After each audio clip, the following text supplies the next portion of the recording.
débat entre les chrétiens et puis les musulmans. Ils ne se sont pas entendus jusqu'à ce que les prêtres et puis les chrétiens et les musulmans, ils se sont mis d'un endroit. Ils disent, on va poser 4 questions à la Bible et on va poser 4 questions au Coran. Parce qu'il y a trop de débats. Les chrétiens parlent ici, les musulmans parlent ici. 4 questions à la Bible, 4 questions au Coran. Et on veut trouver ces réponses-là dans le Coran et on va trouver ces 4 réponses dans la Bible. Premier, quand Dieu envoie un prophète, il donne le nom de son livre dans son livre. Est-ce que vous m'écoutez?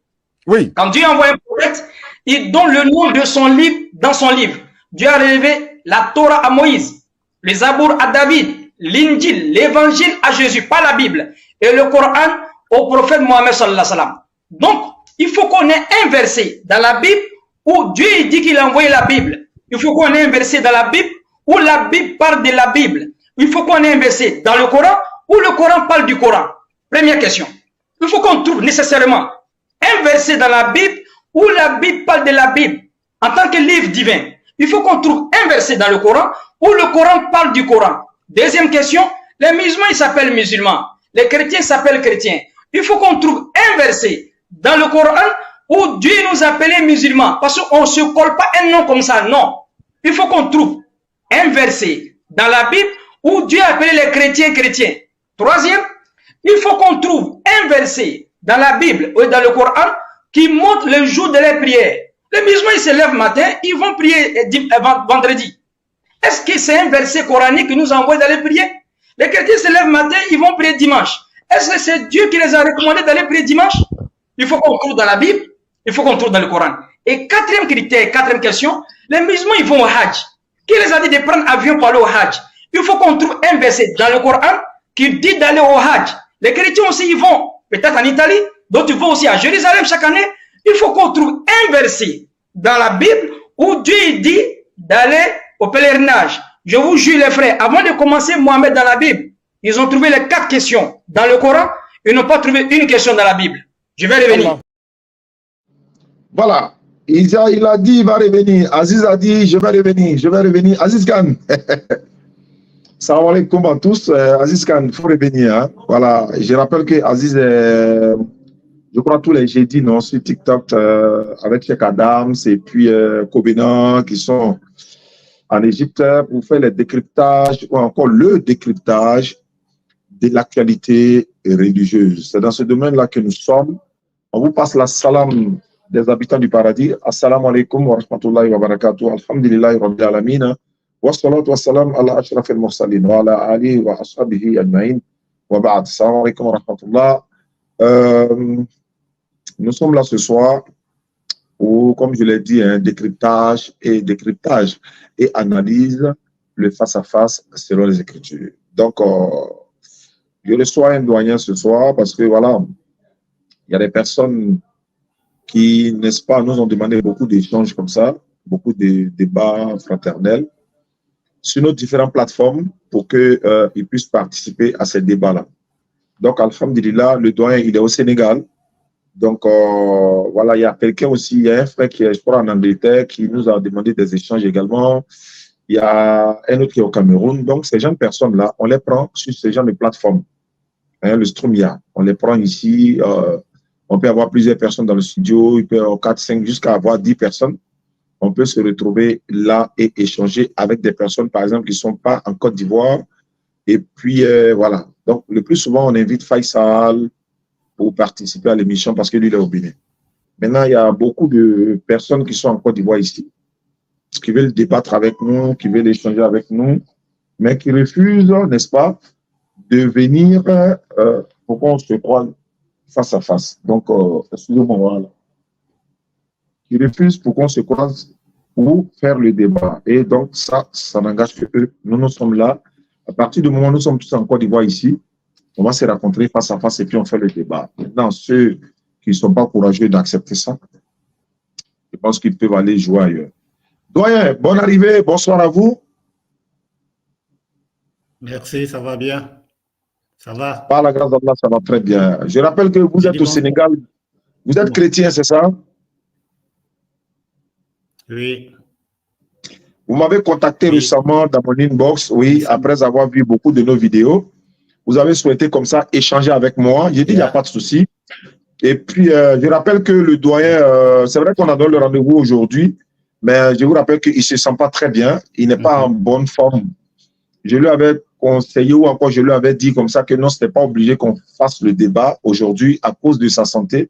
Non, mais il a tenu quand même à être là parce qu'il s'est dit que, bon, voilà, il faut qu'il soit là. Je lui avais proposé comme ça de reporter ça peut-être au week-end prochain. Il a dit non, non, non, on va rester là, on va faire le débat, même si c'est 30 minutes ou 45 minutes, on va le faire. Donc, je vais vous donner la parole. Vous allez nous dire pourquoi vous êtes là. Vous allez nous dire sur quel thème vous voulez qu'on échange, thème que vous-même vous avez choisi. Et puis, vous allez essayer de développer. Je ne dirais pas qu'on va faire un temps de parole chacun parce que les modérateurs, je ne les ai pas avertis vite. Je n'ai pas averti Daouda Sanogo, je n'ai pas averti Cheikh Adams vite. Donc, on va échanger. S'il y a des questions qui me viennent en tête pendant que vous êtes en train de parler, je vais vous poser des questions.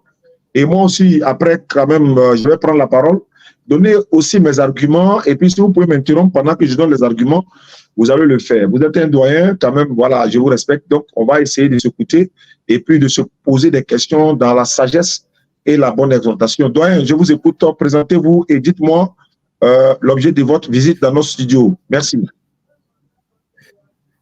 Voilà, merci mon ami. Je suis ravi. C'est une grâce d'échanger avec vous. Longtemps, je vous ai suivi. C'est seulement le numéro de téléphone qui me manquait. Alors, Dieu m'a fait grâce.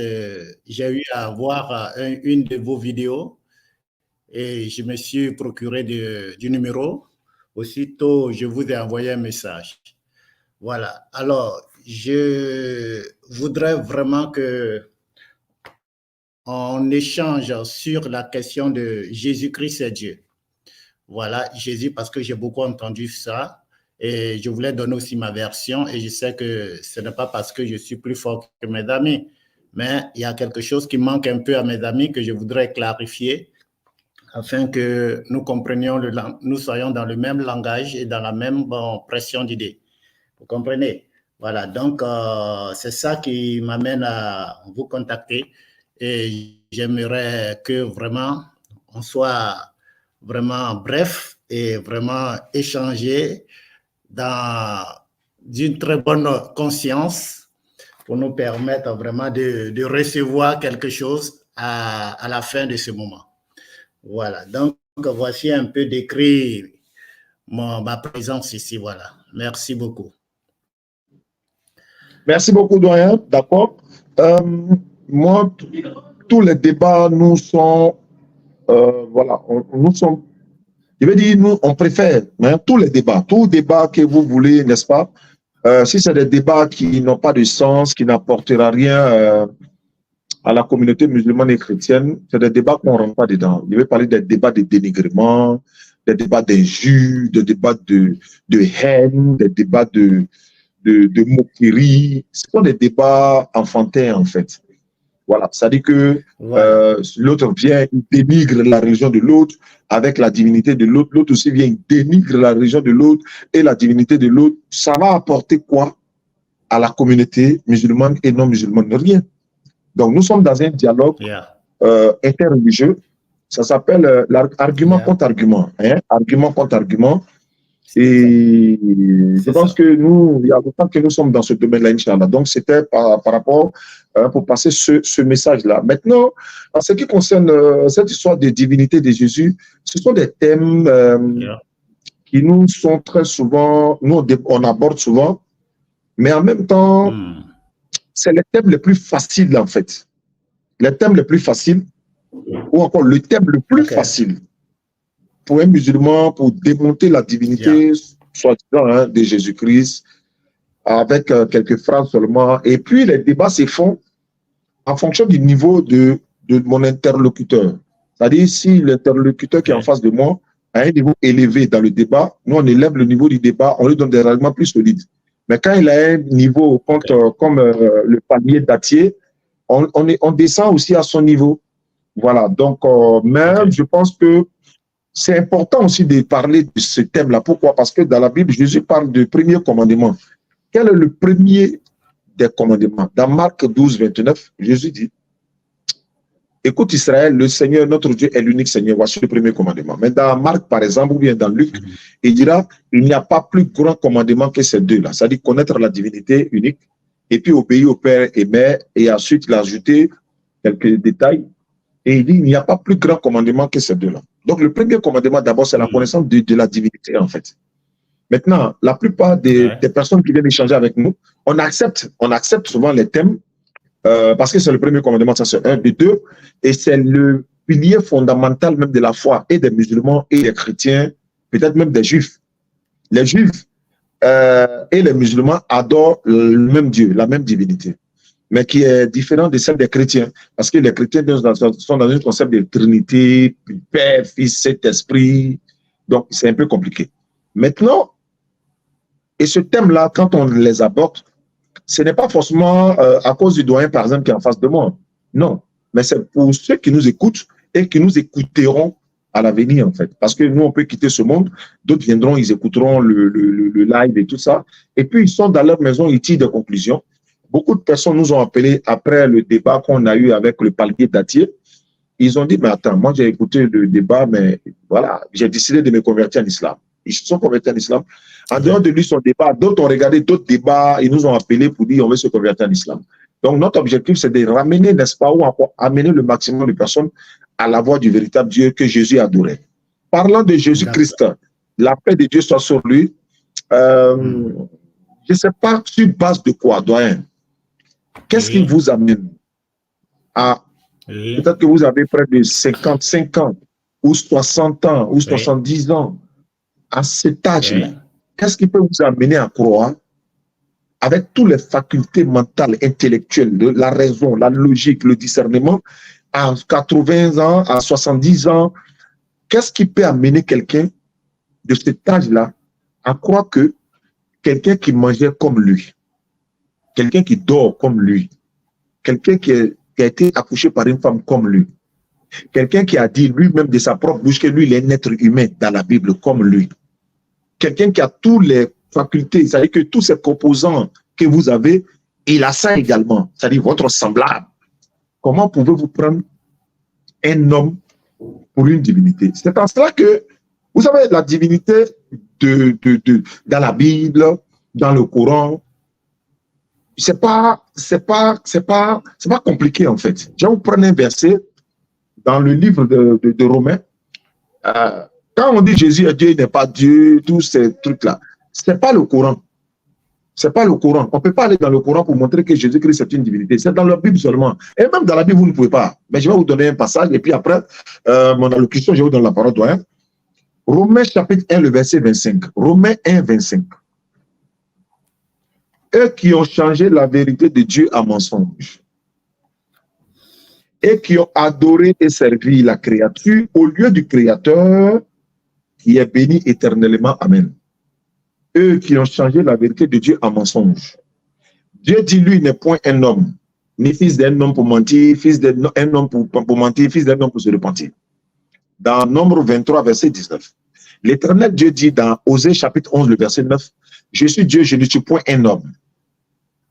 Mais eux qui ont changé la vérité de Dieu en mensonge, c'est-à-dire cette vérité-là, ils l'ont changé en mensonge. C'est-à-dire que non, il est un homme, il est devenu un homme, il a pris une forme humaine, il est 100% Dieu, 100% homme. Ils ont changé la vérité de Dieu en mensonge. Et ils ont adoré et servi la créature. Jésus-Christ est une créature de l'Éternel Dieu. Allah. Muhammad sallallahu alayhi wa sallam est une créature de l'Éternel. Moïse est une créature, Abraham, tous les prophètes. Donc, ils ont pris et servi la créature au lieu du créateur. C'est le créateur que nous devons adorer.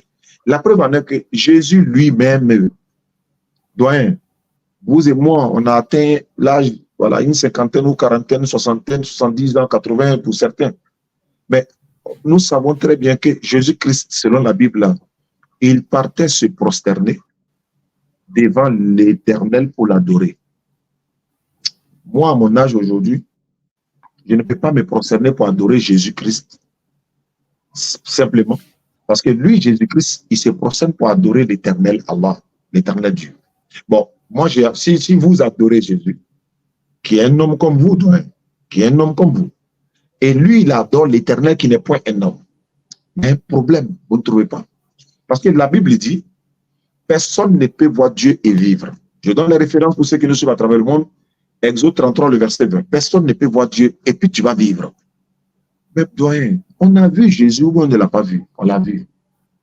Jésus, sur la croix, selon la Bible, il s'adresse à l'Éternel Dieu. En fait, tout ce que je donne là, je ne le donne pas pour vous, je donne pour ceux qui nous suivent, en fait. Voilà. Il s'adresse à Dieu. Jésus, sur la croix, il s'adresse à Dieu selon la Bible. Il dit, Elai lama sabachthani. Ce qui veut dire, la Bible traduit pour nous, mon Dieu, pourquoi m'as-tu abandonné? Qui s'adresse à qui? Qui est en train de dire, mon Dieu, qui? Qui est en train de dire, mon Dieu, pourquoi m'as-tu abandonné? Mon Dieu, pourquoi m'as-tu abandonné? Ici, là, Dieu a abandonné qui?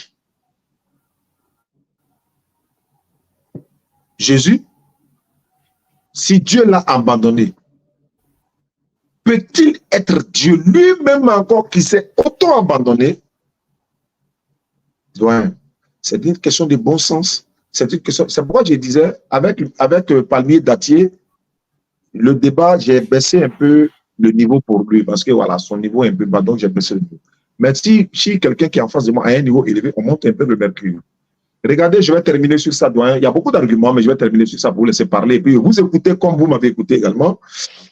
Dans Jean 11, verset 22 et suite, je vais vous lire ça et puis je vais m'arrêter là. Jean 11, le verset 22. Pour ceux qui nous suivent à travers le mot, vous pouvez vérifier les Écritures avec moi.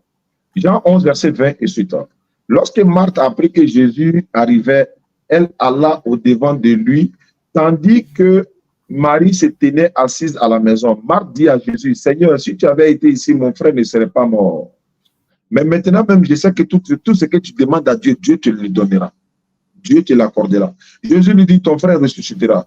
Je sais, lui répondit Marthe, il ressuscitera à la résurrection au dernier jour. Jésus lui dit, je suis la résurrection, la vie. Celui qui croit en moi ne vivra quand même qu'il serait mort. Beaucoup de personnes ont pris ce verset pour dire, Jésus dit, je suis la résurrection. Ça veut dire qu'il est Dieu. Non, selon la Bible, Acte 5:30, quand Jésus est mort, selon la Bible, hein, qui l'a ressuscité? C'est Dieu qui l'a ressuscité. Donc, quand il dit Jésus la résurrection, il ne peut rien faire sans la volonté de l'Éternel Dieu, parce que la suite du verset dit Jésus a demandé à Dieu de lui donner le pouvoir de ressusciter Lazare. Donc, cela étant. Et elle a appris qu'elle a, voilà, je suis la résurrection, même quand il sera mort. OK. Et quiconque vit, croit en moi, ne mourra jamais. Crois-tu à cela? Elle lui dit, Seigneur, je crois que tu es le Christ, le Fils de Dieu, qui devait venir dans le monde. Marthe a arrêté devant Jésus. Elle sait qu'il n'est pas Dieu. Elle dit, je sais que tu es le Christ. Alors Christ n'est pas dit Dieu. Jésus n'a pas dit, non, je ne suis pas Dieu. Je ne suis pas Christ, je suis Dieu. On continue. La partie qui m'intéresse.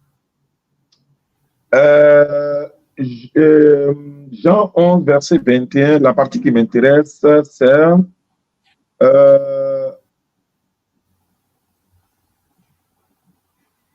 voilà, il dit que Marie a entendu car Jésus n'était pas encore entré dans le village, etc., etc.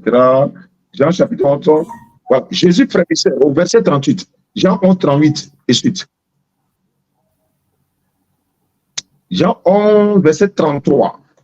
Jésus la voya pleurer et les Juifs qui étaient venus avec elle frémissaient en son esprit et furent tous émus.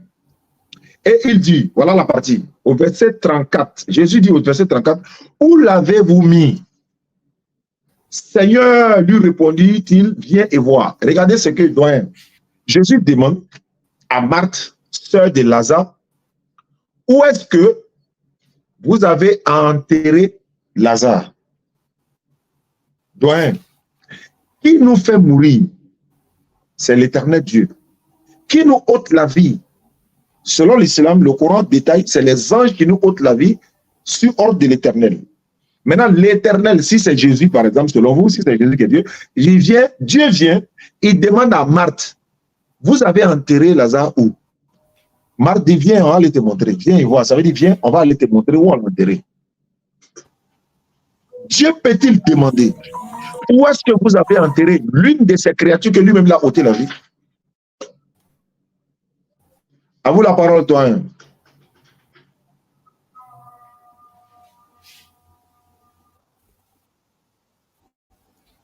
Ok, merci mon frère. La connexion n'est pas trop bonne. La connexion n'est pas trop bonne, mais j'espère que vous m'entendez bien. Alors, j'ai bien entendu le discours qui a été fait. Je me saisis de ça pour envoyer un élément de réponse. Je crois que c'est une défense que j'ai plus ou moins entendue durant tout le débat que j'ai entendu dans d'autres vidéos. Je l'ai beaucoup entendu et je crois que c'est ça le débat véritable. Voilà. Pour répondre, c'est pas beaucoup. Pour répondre, je crois que vous m'entendez bien? Vous m'entendez bien? Est-ce que vous m'entendez? Allons-y, j'ai fait l'effort de vous écouter, mais allons-y, il n'y a pas de problème, allons-y, allons-y. Ok, ok. Voilà. Le problème de Jésus, c'est un problème simple que peut-être nous faisons de cela un problème majeur. En réalité, avec Jésus, il n'y a pas de problème. Il n'y a absolument pas de problème. Pour celui qui dit que Jésus-Christ est Dieu et pour celui qui dit que Jésus-Christ n'est pas Dieu, ça, c'est un débat à ne même pas faire. Et je vais vous dire pourquoi. Celui qui dit que Jésus-Christ est Dieu a ses raisons. Par exemple, vous avez bien discouru un peu ce que vous avez dit, j'ai bien compris. Et par rapport à ça, je vais vous répondre pour dire que je suis partant pour ceux qui disent que Jésus-Christ est Dieu. Je suis partant pour ceux qui disent que Jésus-Christ est Dieu. Vous comprenez? Voilà. Pourquoi je suis partant? Pourquoi je suis aussi parmi ceux qui disent que Jésus-Christ est Dieu? Vous savez, Dieu a envoyé des prophètes. Dieu a envoyé des prophètes, des milliers de prophètes pour faire parvenir sa parole à l'humanité. Mais de tous les prophètes que Dieu a envoyés, Jésus-Christ est particulier en son cas. Je dis bien, Jésus-Christ est particulier en son cas.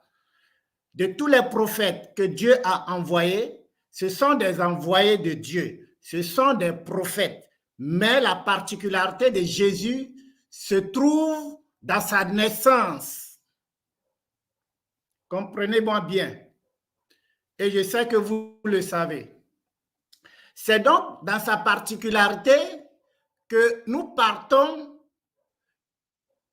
et nous allons aboutir à ses œuvres. Donc, il y a deux éléments essentiels qui nous permettent de dire que Jésus-Christ est Dieu.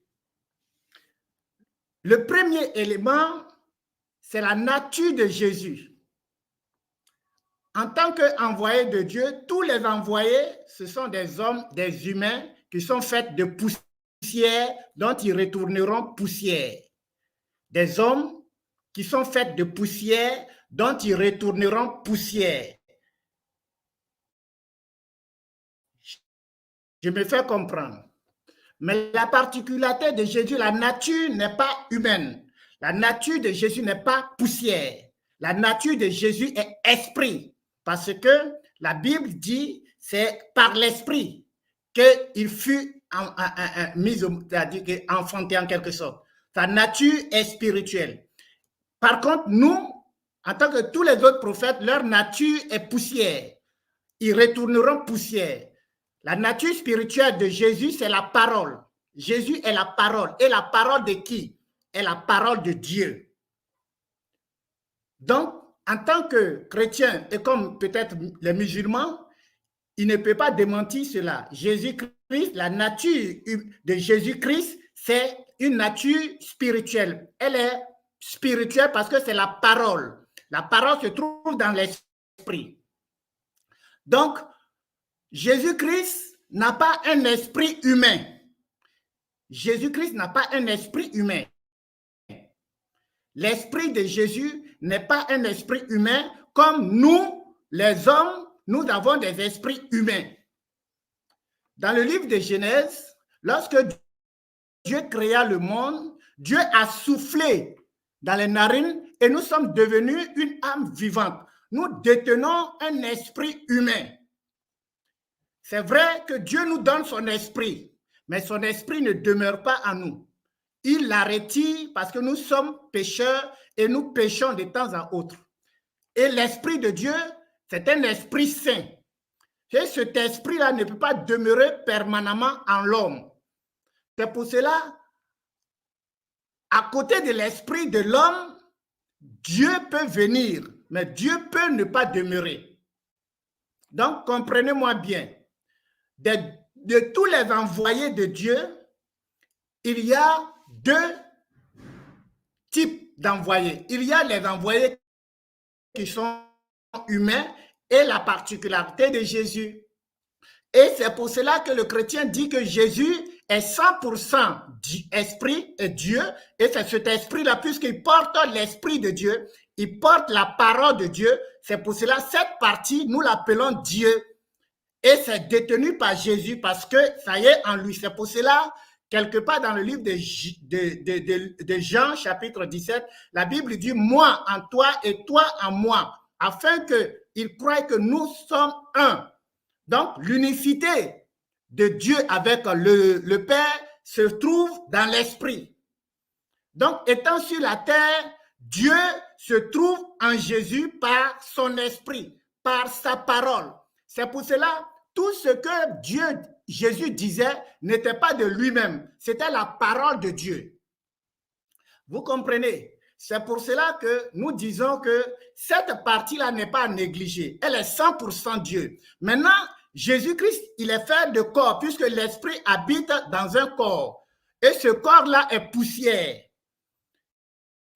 Ce corps, d'un moment à un autre, va retourner à la poussière. Mais le jour de la résurrection, tout corps sera redynamisé en corps d'ange.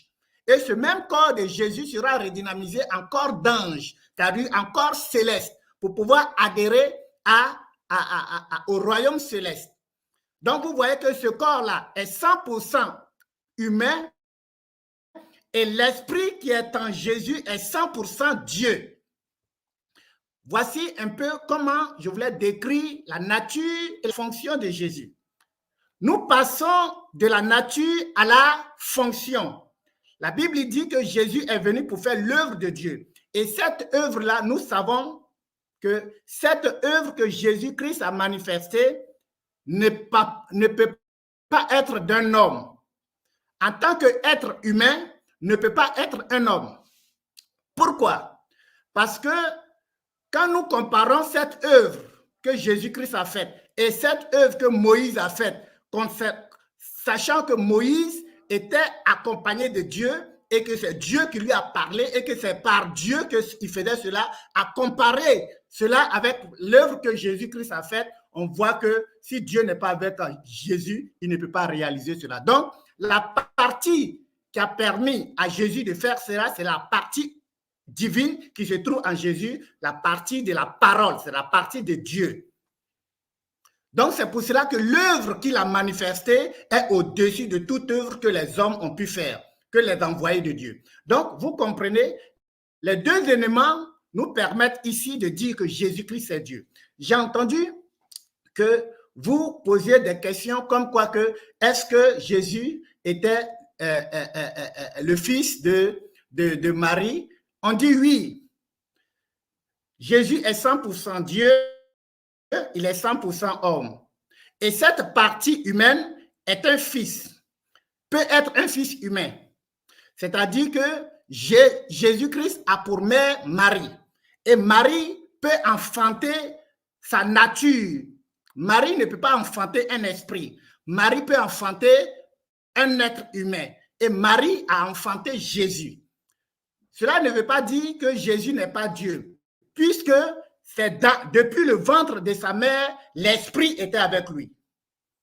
Tout comme Jérémie a reçu l'Esprit Saint dans le ventre, dans le sein de sa mère, Jésus en a reçu pour lui parce que Marie, devant Élisabeth, a tressailli de joie lorsqu'il a vu Élisabeth. Alors, donc, ça veut dire quoi? Ça veut dire que Marie a enfanté. Cela ne veut pas dire que Marie a enfanté Dieu. Non, Marie a enfanté un être humain qui est Jésus. Mais Jésus porte l'Esprit de Dieu. Jésus porte l'Esprit de Dieu et c'est cette partie que Jésus porte qui est la divinité. Et c'est ce qui fait, comme il n'a pas un esprit humain, il a un esprit divin. Jésus n'a pas un esprit humain puisqu'il est la parole. Et cette parole est esprit. C'est pour cela que Dieu a dit dans les derniers temps, hein, vous n'adorerez plus Dieu sur les montagnes, mais c'est en esprit et en vérité. Parce qu'il demeure donc dans la vérité.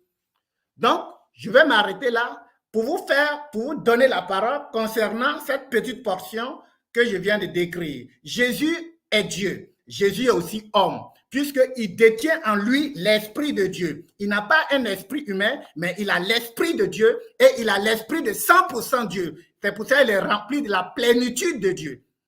Donc, il est aussi pleinement humain parce qu'il est fait de poussière. Cet esprit se trouve dans un corps. Et c'est ce corps-là qui est humain. Et c'est ce corps-là que Marie a enfanté. Et c'est ce corps-là qui joue le rôle d'humain qui agit sur la terre. Mais quant aux œuvres qui est manifestées, c'est Dieu. C'est pour cela lui-même il dit, je ne fais rien de moi-même. Je ne fais rien de moi-même. Ça veut dire que l'esprit qui est en lui n'est pas de lui. Il est de Dieu. Bon, donc je vais vous laisser. Je sais que vous êtes très versés dans la parole de Dieu et vous connaissez les Écritures. C'est pour cela que je n'ai pas trop mis mon accent sur les Écritures. Je parle en tant qu'intellectuel et face à un intellectuel et je crois que vous n'êtes pas sans connaître les Écritures. C'est pour cela que j'ai parlé ainsi. Donc, je vous laisse la parole, mon ami.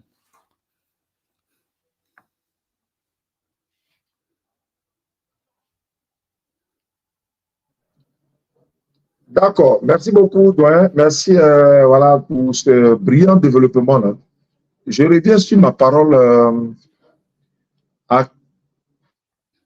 On atteint un certain niveau d'âge et qu'on dit toujours Jésus est Dieu, Jésus est Dieu, Jésus est Dieu. Moi, ça me fait peur. Ça me fait peur parce que nos enfants doivent grandir avec une certaine conception. Mais si les grands-pères, l'arrière-grand-père est en train de dire ici, Jésus est prophète, mais particulier à cause de sa naissance. C'est-à-dire, Jésus est un prophète particulier à cause de sa naissance. Bon, s'il est déjà un prophète et qu'il n'est pas un prophète comme les autres là, ce n'est pas un problème. À partir du moment où il est prophète là, c'est fini. Doyen, à partir du moment où il est prophète là, c'est la partie là. Nous, on sait qu'il n'est pas prophète particulier. Ça, c'est clair. Pourquoi ça, papa? Simplement, il est né miraculeusement. Il est né sans papa avec une maman. Ce qui n'est pas le cas de, par exemple, Adam, la paix de Dieu soit sur Adam. Adam n'a ni père ni mère. Dans la naissance, là, Adam est plus grand, 10 000 fois plus grand que Jésus. Adam n'a jamais été pris pour Dieu. Adam n'a pas papa. Adam n'a pas maman. Adam n'a pas été accouché. Adam n'a pas tété les mamelles. Tout ça, c'est biblique. Dans Luc 11, 29, je crois, une femme voyait Jésus en train de prêcher. Je vais voir. Elle est en train de voir Jésus en train de prêcher. Elle lui dit, heureux les seins qui t'ont porté. Heureuses les mamelles qui t'ont allaité. Jésus a pris la parole, il a dit, heureux plutôt ceux qui écoutent la parole de Dieu et la mettent en pratique. Tu vois, elle sait, Jésus a été allaité, tout le monde sait ça. Mais quand vous dites Jésus est prophète, mais un prophète particulier, amen, mais il est prophète quand même. Alors que Dieu, lui, n'est pas prophète. Un prophète, ça veut dire quoi? Prophète veut dire quoi? Porte-parole. Porte-parole de Dieu. Hein? Le porte-parole. Quelqu'un qui représente l'Éternel, qui parle de la part de l'Éternel, c'est un prophète. Un messager, c'est lui qui transmet le message révélé à lui de la part de l'Éternel Dieu. C'est pourquoi chez nous en islam, d'autres sont prophètes, d'autres sont messagers, d'autres sont prophètes et messagers. Il y en a qui sont prophètes simplement, d'autres sont messagers simplement. Donc, je vais avancer. Si le prophète à cause de sa naissance particulière, mais on est d'accord, mais quand même il est né. Donc il ne peut plus être Dieu, alors que Dieu lui n'est pas né de quelqu'un. Personne n'a mis Dieu au monde. Ok. Deuxièmement, Jésus n'a pas, ou bien Jésus n'a pas un esprit humain. Vous dites que Jésus n'a pas un esprit humain. Mais sur base de quoi, doyen? Je vais vous lire la Bible. Luc 24, Luc 24, 37. 36, Luc 24, 36 à 37, on verra ce que ça va donner. Vous allez voir que ce que vous avez dit, c'est contraire à ce qu'on va dire ici, Inch'Allah. Tandis qu'il parlait de la sorte, Jésus lui-même se présenta au milieu d'eux et leur dit ceci: la paix soit avec vous. En arabe, assalamu alaikum. En hébreu, shalom larim. Ok. Il dit la paix soit avec vous. La salutation islamique, assalamu alaikum. Saisi de frayeur et d'épouvante, c'est-à-dire les disciples, croyaient voir un esprit. Quel esprit? Ils pensaient que c'est un esprit fantôme, un esprit démoniaque, un esprit, je ne sais pas. Ils pensaient voir un esprit. Voilà, ils ont eu peur, ils ont été effrayés, donc ils pensaient voir un esprit. Mais Jésus leur dit: pourquoi êtes-vous troublés? Pourquoi pareille pensée s'élève-t-elle dans vos cœurs? Voyez mes mains. Jésus dit: voyez mes mains et mes pieds. C'est bien moi. Touchez-moi et voyez. Un esprit n'a ni chair ni os, comme vous voyez que j'ai. Vous dites qu'il n'a pas un esprit humain, mais c'est un esprit humain. Voilà ça ici. Il dit, un esprit là, n'a ni chair, ni os, comme vous voyez que j'ai. Si vous ne croyez pas toucher, puis palpez-moi quoi, touchez pour voir. Mais est-ce que Dieu, lui, il a la chair? Non. Est-ce que Dieu a l'os? Non. Est-ce que Dieu a le sang? Non. Mais Jésus dit, regardez-moi, je ne suis pas un esprit. Mais dans Jean 4, 24, Jésus dit, Dieu est esprit. Ou la Bible dit, Dieu est esprit. Et ceux qui l'adorent doivent l'adorer en esprit et en vérité. Donc Jésus dit, touchez-moi, c'est bien moi. Un esprit n'a ni chair ni os, comme vous voyez que j'ai. Et en disant cela, il leur montra ses mains et ses pieds, pour qu'ils n'ont qu'à croire. Comme dans leur joie, ils ne croyaient point encore, et qu'ils étaient dans l'étonnement, il leur dit, avons-vous ici quelque chose à manger? L'éternel Dieu, l'esprit ne mange pas. Dieu ne mange pas. Parce que si Dieu mange, c'est catastrophique. Il est obligé de dégager ça pour que la nouvelle nourriture puisse entrer dans son ventre. Pouvez-vous concevoir, doyen, aujourd'hui à 70 ans, que Dieu mange? C'est pourquoi Allah dit dans le Coran, surat 5, verset 75. Le Messie Jésus, fils de Marie, n'était qu'un messager. Des messagers sont passés avant lui. Sa mère Marie était une véridique. Et tous deux consommaient de la nourriture. Allah, il dit ceci, il s'adresse au doyen à travers ma bouche ici. Voir comme nous les proposons, nos preuves. Et regarde comment on les présente les preuves, mais voir comme ils se détournent. Quelle preuve Allah avait tiré dans Surat 5, 75 ici? Jésus et sa maman mangeaient de la nourriture. Ici, Jésus dit, avez-vous ici quelque chose à manger? Avez-vous ici quelque chose à manger? Il lui présentait du poisson rôti et du miel. Et il en a pris et il mangeait devant eux. Allah dit dans le Coran, Surat 5, 75, Jésus et sa maman consommaient de la nourriture.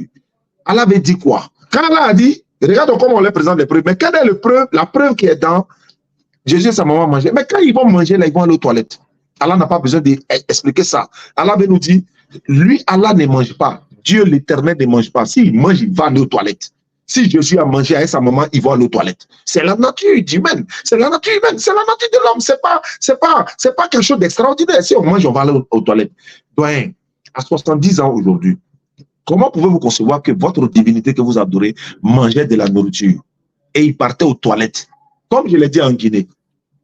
Vous pouvez concevoir au Sénégal, vous êtes au Sénégal, bientôt, Inch'Allah, nous venons au Sénégal bientôt, on est en train de préparer tous ces trucs-là. Comment on va arriver au Sénégal? Et puis on vient attraper le doyen, on dit, bon, doyen, venez, accompagnez-nous. Où on va? Non, on va dans les toilettes publiques là. Pourquoi elle voit? Pourquoi faire? Non, Dieu est aux toilettes. Ah bon, oui, doyen, arrêtez-vous devant, nous on est derrière vous, on attend que Dieu finisse de faire ses besoins, il sort et puis nous on rentre. Doyen, à 70 ans aujourd'hui, pouvez-vous concevoir que Dieu va aux toilettes? Si vous dites que non, c'est sa nature humaine qui va aux toilettes. Mais en même temps, vous dites que, et parachute en même temps sur la prochaine question, vous avez dit ici, étant sur la terre, il était 100% Dieu, 100% homme. Bon, étant sur la terre, il était 100% Dieu et 100% homme. Très bien. Donc, étant sur la terre, étant dans les toilettes là, il est toujours combiné là-bas, hein. Les 200% sont là-bas. Les 200% sont là-bas. 100% Dieu, 100% homme, ça fait 200%. Les deux sont là-bas. Maintenant, qui est dans les toilettes? Les 200%. 100% Dieu, 100% homme dans les toilettes. Oui, mais quand même, Dieu est aux toilettes quand même. Parce que Dieu ne peut pas, selon votre corps exposé, la nature divine ne peut pas se détacher de la nature humaine. Les deux sont fusionnés. Ce qui veut dire, si l'un est mort, l'autre aussi est mort. Parce que la mort de l'un entraîne forcément la mort de l'autre. Ils sont fusionnés, selon vous. S'ils sont fusionnés, ils ne sont pas dissociables. La mort de l'un entraîne forcément la mort de l'autre. En d'autres termes, si Jésus est mort 3 jours et 3 nuits, comme vous le croyez, est-ce que Dieu était-il mort? Ils sont fusionnés. N'oubliez pas que vous avez dit, il est 100% Dieu, 100% homme. Et vous avez même dit, étant sur la terre. Vous n'avez pas dit à un moment donné de Dieu, non, non, non. Étant sur la terre, il est 100% Dieu et 100% homme. Donc les 200% sont là. Mais s'il est mort, c'est étant 100% Dieu et 100% homme qui est mort. S'il mange, c'est 100%, 100% qui mange. S'il dort, c'est les 100%, 100% qui mange, qui dort. S'il pleure, et d'ailleurs, dans Jean 11, le verset 18. Et après mon allocution, on va se poser des questions directes parce qu'il faut qu'on avance. Jean chapitre 11, verset, non, Jean 18. Jean chapitre 18, verset 18 à 20. Je vais vous donner un exposé ici, un exemple. Je répète encore, doyen, ce n'est pas forcément pour vous que je parle. Vous aussi également, pas forcément pour moi. On parle à cause de la communauté musulmane et non musulmane pour que chacun puisse ouvrir l'esprit du discernement et que le palmier dattier puisse prendre note parce que ici c'est un débat de haut niveau et de responsabilité et de vraiment, voilà. Donc, Jean 18, verset 18 à 20. Les serviteurs et les huissiers qui étaient là avait allumé un brasier car il faisait froid et il chauffait. Pierre se tenait, n'est-ce pas, avec eux et se chauffait. Le souverain sacrificateur interrogea Jésus sur ses disciples et sur sa doctrine. Au verset 20 de Jean chapitre 18, Jésus lui répondit, j'ai parlé ouvertement au monde. J'ai toujours enseigné dans la synagogue et dans le temple où tous les Juifs s'assemblèrent, je n'ai rien dit en secret. Doyen, vous êtes en train de dire que Jésus a dit qu'il est Dieu, mais il a dit ça en secret. Parce que s'il était une divinité, il allait dire ouvertement que je le suis. Il dit, j'ai parlé ouvertement au monde, je n'ai rien dit en secret. Verset 21 de Jean, chapitre 18, prenez notre cours du biblique et coranique, devoir à domicile. Pourquoi m'interroges-tu? Interroge sur ce que je leur ai dit, sur ce que je leur ai dit, ceux qui m'ont entendu, voici, ceux-là savent ce que j'ai dit. Je continue, verset 22. En ce mot, un des huissiers se trouvait là, donna un soufflet à Jésus. Donc, vous savez ce qu'est un soufflet? Une paire de gifles. Donc, l'un des huissiers donna une gifle à Jésus en disant, est-ce ainsi que tu réponds au souverain sacrificateur? C'est comme ça que tu parles au souverain sacrificateur? En d'autres termes, ils ont giflé Dieu incarné en l'homme ici. Donc, 100% Dieu, 100% homme a été giflé. Donc, Dieu et l'homme à la fois. Et on le garde en plus, on le met en garde. Attends, c'est comme ça qu'il parle au sacrificateur? Jésus lui dit, si j'ai mal parlé, fais voir ce que j'ai dit de mal. Tu vois, sur un air de pitié façon. Si j'ai mal parlé, fais voir ce que j'ai dit de mal. Mais si j'ai bien parlé, pourquoi me frappes-tu? Je reprends la partie. Au verset 22. Au verset 23, Jésus lui dit, si j'ai mal parlé, fais voir ce que j'ai dit de mal. Et si j'ai bien parlé, pourquoi me frappes-tu? Doyen, à 70 ans aujourd'hui, comment concevoir? Est-ce que vous pouvez dire à votre petit enfant qui a 5, 10, 15 ans, savez-vous qu'ils ont une fois frappé Dieu, créateur des cieux et de la terre, ils l'ont giflé et il a dit, pourquoi tu me frappes? Alors que Jésus a dit dans la Bible, si on te frappe sur la joue droite, il faut donner la joue gauche. Est-ce que votre enfant, votre petit enfant va vous croire? Ah, grand-père, ils ont frappé Dieu, oui. Le créateur des cieux et de la terre, oui. Ils l'ont frappé, oui. Mais papa, est-ce qu'on peut voir Dieu? Est-ce qu'on peut voir Dieu et vivre? Non. Exode 33, 20, on ne peut pas le voir et vivre. Mais comment ils ont fait pour frapper Dieu alors? Non, il était incarné en homme. Il était incarné en homme. Donc, quand on le frappait, là, c'est Dieu on frappait, ou bien au moment où on le frappe, Dieu sort. Vous voyez, les enfants sont intelligents, hein? Ils posent des questions qui sont embarrassantes. Donc, on continue. Vous avez dit, la Bible dit que Jésus est venu faire l'œuvre de Dieu. Mais, ouais, si Jésus vient faire l'œuvre de Dieu, et puis Jésus est Dieu, vous pouvez dire ça à un enfant, ou même à quelqu'un, vraiment, je ne sais pas. Vous dites, Jésus est venu faire l'œuvre de Dieu. Bon, s'il vient faire l'œuvre de Dieu, comment il peut être Dieu encore? Alors qu'il vient faire l'œuvre de Dieu. Il a dit, je ne suis pas venu faire ma volonté, mais la volonté de celui qui m'a envoyé. Luc chapitre 4, verset 42 à 43, il faut aussi que j'annonce aux autres villes la bonne nouvelle du royaume de Dieu, car c'est pour cela que j'ai été envoyé. Doyen, jusqu'à la fin du monde, jusqu'à la fin de cette planète, la personne sur terre ne pourra prouver que l'enfant que Marie a accouché est notre créateur de la terre. Il ne peut pas. Vous ne pourrez pas, vous ne pourrez jamais. Mais nous le disons à cause de ceux qui nous répondent. Jésus dit, j'ai parlé à cause de la foule qui m'entoure, hein, enfant qui croit que c'est toi qui m'as envoyé. Jean chapitre 11, verset 38 à 44, à la résurrection de Lazare. Marie était la mère de Jésus humain. C'est ce que vous avez dit. Marie était la mère de Jésus humain. Mais Jésus lui-même là, il est humain. Comment elle était la mère de Jésus humain? Elle est à Jésus Dieu et puis Jésus humain. Non, Jésus même a dit dans Jean chapitre 8, verset 40. Jean 8, verset 40. Mais en réalité, vous cherchez à me faire mourir. Moi, en tant qu'un être humain qui vous a dit la vérité que j'ai entendue de Dieu. Est-ce qu'un être humain peut accoucher un esprit? Non. Est-ce qu'un être humain peut mettre animal au monde? Non. Est-ce qu'un être humain peut faire accoucher cheval? Non. Maintenant, si elle a mis Jésus être humain au monde, elle-même, elle est quoi? Elle est être humain, non? Oui, mais un être humain met un être humain au monde. Mais si elle a mis Jésus être humain au monde, donc quand elle mettait Jésus au monde, il était être humain. Mais à quel moment il est devenu Dieu? C'est à quel moment il est devenu Dieu? Notez cette question, s'il vous plaît, doyen. Vous allez me répondre, Inch'Allah. Marie a enfanté un être humain. Mais Marie a enfanté un être humain. Mais est-ce que l'on a dit le contraire de ça, papa? À 70 ans aujourd'hui, quand vous dites que Marie a accouché un être humain, mais nous disons Alléluia, Amen, papa. Mais si Marie a accouché un être humain, mais c'est ce que nous dit chaque jour, matin, midi, soir. Marie a accouché un être humain. Cet être humain ne peut pas être notre créateur des cieux et de la terre, ne peut pas être notre divinité, parce que c'est un être humain. Marie elle-même n'a jamais adoré son propre enfant. Marie, elle serait étonnée le jour du jugement de voir que vous avez 70 ans aujourd'hui, vous êtes en train d'adorer elle, son enfant, elle serait étonnée, et puis elle regarde, mais attends, elle va vous taper sur l'épaule comme ça. Ouais, oh, papa, elle est capable de vous dire, papa, c'est mon enfant, c'est moi je l'ai accouché, oh, papa, c'est par la vertu du Saint-Esprit que je l'ai accouché. Je n'ai pas connu de garçon, j'étais vierge, chaste, hein, n'est-ce pas, dans mon pays, dans mon village là-bas. L'ange, elle m'a apparu sous forme humaine qui m'a dit, je vais concevoir un enfant et puis je dois lui donner le nom de Jésus. Et l'ange m'a dit que cet enfant-là vient du Saint-Esprit, c'est-à-dire par la vertu du Saint-Esprit. C'est ce que l'ange m'a dit. Et quel est le nom? Donc, si vous demandez par exemple, par étonnement, hein, Marie, quel est le nom de cet ange-là? Marie vous dira, allez-y regarder Luc chapitre 1, verset 26 à 34 que je lis.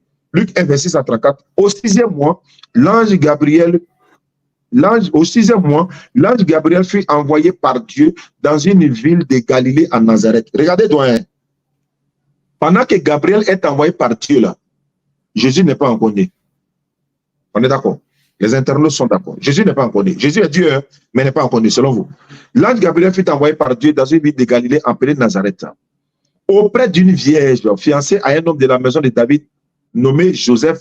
Le nom de la vierge était Marie. Ces événements se déroulent. Jésus qui est Dieu n'est pas encore né.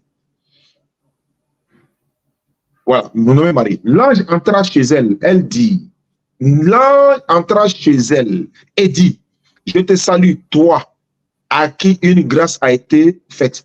Le Seigneur est avec toi. Le Seigneur ici, ce n'est pas son enfant qui va accoucher là, c'est le créateur des cieux et de la terre, que nous adorons et que Jésus adore. Le Seigneur est avec toi.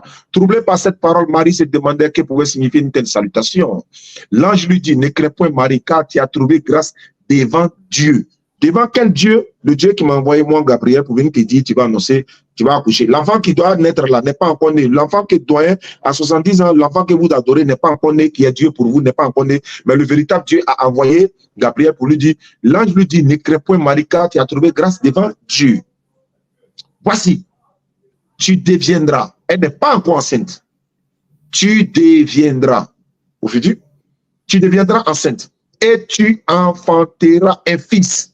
Dieu n'est point un fils. Dieu n'est pas fils de quelqu'un, il n'est pas aussi enfant de quelqu'un. Là, il a dit, voilà, mieux là. Et tu enfanteras un fils et tu lui donneras le nom de Jésus. Ah, Marie va dire, qui a dit ça? Non, c'est Dieu qui a dit, le créateur des cieux l'a dit. Ah, mon enfant a de le nommer Jésus. Oh, ok, il n'y a pas de problème. Il sera grand. Dieu est toujours grand. L'Éternel là, c'est le grand des grands. Il y a Alexandre le grand, il y a Cyrus le grand. Allahu Akbar, Allah est le plus grand. Il n'est pas grand, mais Allah est le plus grand. Allahu Akbar. Et il sera grand. Il n'est pas grand, hein? Il sera grand. Et ce n'est pas par la taille. Hein? On dit que Jésus avait environ 33 ans ou bien 30 ans quand il commençait son ministère. Quand on voit l'âge de 30 ans, on connaît sa taille. On dit qu'il sera grand. Donc, il va grandir. Il sera grand. Et sera appelé. Papa, on n'a pas dit les dieux. Mais attends, hein, comment l'ange vient dire quelque chose, vous dénaturez ce que l'ange a dit. L'ange dit, il sera appelé fils de Dieu. Papa, vous dites que non, l'ange a menti, c'est lui-même qui est Dieu. Romains 1, 25. Eux qui ont changé la vérité de Dieu à mensonge. Et ils ont adoré et servi la créature au lieu du véritable créateur qui est béni éternellement. Il sera grand, sera appelé le fils du Très-Haut. Et le Seigneur Dieu, pas lui-même, le Seigneur Dieu lui donnera le trône de son père David, parce qu'il est descendant de la lignée de David. Dieu n'est pas descendant de quelqu'un. Jésus est descendant de David, descendant d'Abraham, etc., etc. Si Jésus est descendant d'Abraham, est-ce que Dieu peut-il être descendant d'Abraham? Est-ce que Dieu peut-il être descendant d'Abraham? Question de logique. Il sera, le Seigneur, le Très-Haut lui donnera le trône de son père David. Il régnera sur la maison de Jacob éternellement et son règne n'aura point de fin. Ouais. Est-ce qui règne aujourd'hui en Israël? C'est Jésus? Non. Marie dit à l'ange, comment cela se fera-t-il puisque je ne connais point d'homme? Ah, elle ne connaît point d'homme, oui. Elle va accoucher un enfant, oui. Ok. L'ange lui répondit, le Saint-Esprit, c'est-à-dire le pouvoir de Dieu, la puissance de Dieu qui est le Saint-Esprit, dans ce contexte-là, le pouvoir de Dieu, c'est le Saint-Esprit. Voilà. Celui qui dit c'est le contraire, il peut me croiser, on va échanger. Là, il lui répondit, le Saint-Esprit viendra sur toi. Et la puissance maintenant du Très-Haut te recouvrira de son ombre. C'est pourquoi le Saint-Enfant, on n'a pas dit le Saint-Dieu, le Saint-Enfant, comme le Coran le dit, Allah m'a rendu béni, Jésus est béni dans le Coran. Luc dit ici dans le livre de Luc, le Saint-Enfant, nous disons oui, Amen. Jésus est saint, Moïse est saint, Abraham est saint, Jacob, Jean-Baptiste, Mohammed, ils sont tous des saints. Le Saint-Enfant qui naîtra de toi. C'est pourquoi le Saint-Enfant qui naîtra de toi, attends ici, et là il répondit, le Saint-Esprit viendra sur toi. Le Saint-Enfant qui naîtra de toi, cela appelé fils de Dieu. Je m'arrête là. Il sera appelé fils de Dieu. Donc, à quel moment Jésus-Christ, fils de Marie, le bébé de Marie, a été appelé Dieu, créateur des cieux et de la terre? Donc, on va échanger dialogue direct maintenant pour pouvoir aller vers la fin de cette émission. J'ai répondu à toutes ces allégations-là. Moi, je vais vous poser une question pour que vous puissiez me donner des réponses. Nous sommes dans les questions-réponses maintenant. Donc, oui, je vous écoute. Quand Marie, vous avez dit ici, Marie est la mère de Jésus humain. OK. Quand Marie était en train d'accoucher Jésus, vous dites qu'il était humain. Ma question est de savoir, papa, à 70 ans, à quel moment Jésus est devenu Dieu? Parce que Marie, quand elle l'accouchait, il était humain. S'il n'était pas Dieu en ce moment, mais c'est à quel moment devient-il Dieu? Quand devient-il Dieu? Étant dans le ventre de Marie, ou pendant son accouchement, ou après son accouchement? Je répète, étant dans le ventre de Marie, était-il Dieu? Si oui, je veux le verset. Sinon, quand devint-il Dieu? Merci, mon frère. Merci. Et je vais répondre rapidement à cette question. Mais avant de répondre à cette question, je vais vous poser une question. Dans ta dernière lecture de Luc, c'est Luc 1, chapitre 21, je ne sais pas. Il n'est pas bien saisi le verset. 26 à 34. Luc chapitre 1, verset 26 à 34. Voilà. Tu disais que dans cette portion de la lecture, il est souligné que le Saint-Enfant qui naîtra sera appelé Fils de Dieu. Moi, j'aimerais te demander à quel moment cet enfant-là est devenu saint. Très bien. Je peux répondre? Oui. On n'a pas dit qu'il est devenu saint, on dit qu'il est né saint. Parce que tous les enfants sont nés saints. Oui. Tout le monde est né saint. Aucun être humain n'est né pécheur. Aucun être humain n'est né pécheur. Ok, d'accord. Je Voilà. te demande, la sainteté exige quoi? Est-ce que la sainteté dont il est question, c'est le corps qui n'a pas commis de péché, ou bien c'est quoi au juste? Qu'est-ce qui fait que l'homme est saint? L'homme est saint depuis sa naissance.